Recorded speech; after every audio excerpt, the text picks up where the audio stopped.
আমি তোমার খুব বলি সালাম দাও। আসসালামু আলাইকুম। ওয়ালাইকুম আসসালাম। কেন এসছি কিসের জন্য সব কিছু আমি পরে জানবো, আগে আমি আমার মেয়ের সাথে দেখা করে আসি। হ্যাঁ তুমি যাও। বাবা এই তুমি দাঁড়িয়ে আছো কেন? আছো ভেতরে আসো। আসো আসো আসো, আসো। বুঝলে শুভ, আমার বড় অপার নিজের কোনো সন্তান নাই, তাই মিথিলাকেই নিজের মেয়ের মতো আদর করে, স্নেহ করে, ভালোবাসা করে। জি আঙ্কেল, সেটা আমি ওনাকে দেখে বুঝতে পেরেছি। তুই জানিস জানিস এই শরীরটা থেকে না প্রাণটা বের হয়ে যাচ্ছিল। তুই কি করে পারলি? ফুপি, সবার কি আমাদের মতো প্রাইভেট কার আছে নাকি? ম্যাক্সিমাম স্টুডেন্টই তো আসা যাওয়ার জন্য পাবলিক ট্রান্সপোর্ট ইউজ করে, তো আমি করলে সমস্যা কি? একদম বাজে কথা বলবি না। আজকের পর থেকে তুই যদি কোনোদিন গাড়ি ছাড়া বের হয়েছিস তাহলে কিন্তু খুব খারাপ হয়ে যাবে, অ্যান্ড ইটস ফাইনাল। তোমাদের এই অতি চেক করে আমার ভাল লাগে না ফুপি। ও তা তো লাগবেই না। তুই কি করে বুঝবি? তুই কি করে বুঝবি আমাদের দুইটা ভাই বোনের যে তুই একটা মাত্র সন্তান? তুই তো কোনোদিনও বুঝতে পারবি না। শোন, যা এখন না রেডি হয়ে যা, তোকে নিয়ে বাইরে যাব। কোথায়? তোকে আমি আজকে রেডিসনে খাওয়াবো। না, আজকে যেতে ইচ্ছে করছে না। ওমা, কেন? তুই কি তাহলে অন্য কিছু, মানে অন্য কোথাও খাবি?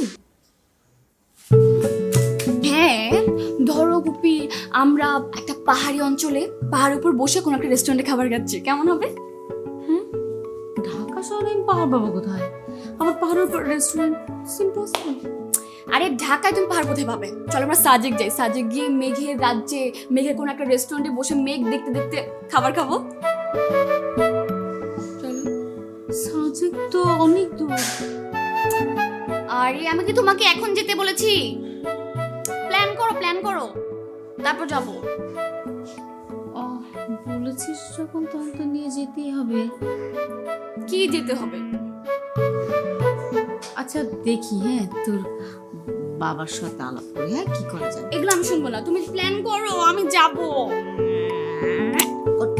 ঠিক আছে, thank you. Okay, love you Pupi. আই সালাম, কি করি বলতো? হ্যাঁ বসো। আরে শোন না, মিথিলা তো সাজেক যেতে চাচ্ছে। সাজে? হ্যাঁ, সে মেঘের উপরে বসে মেঘেদের সাথে নাস্তা খাবে, খাবার। তাই নাকি? যে কি করে বল না, সাদিক তো অনেক দূর, ভাবছি একটা হেলিকপ্টার নিয়ে চলে যাবো নাকি। আরে না না না না পা, কি রে, তুমি এত অস্থির হচ্ছ কেন?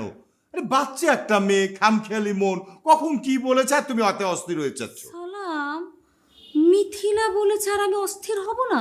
ফুপি, আমার মনে হচ্ছে আঙ্কেল ঠিকই বলছেন। এখান থেকে সাজেক অনেক দূর, আমিও শুনেছি। একা যাওয়া ঠিক হবে না। আর বাচ্চা একটা মেয়ে, একদম পিচ্ছি,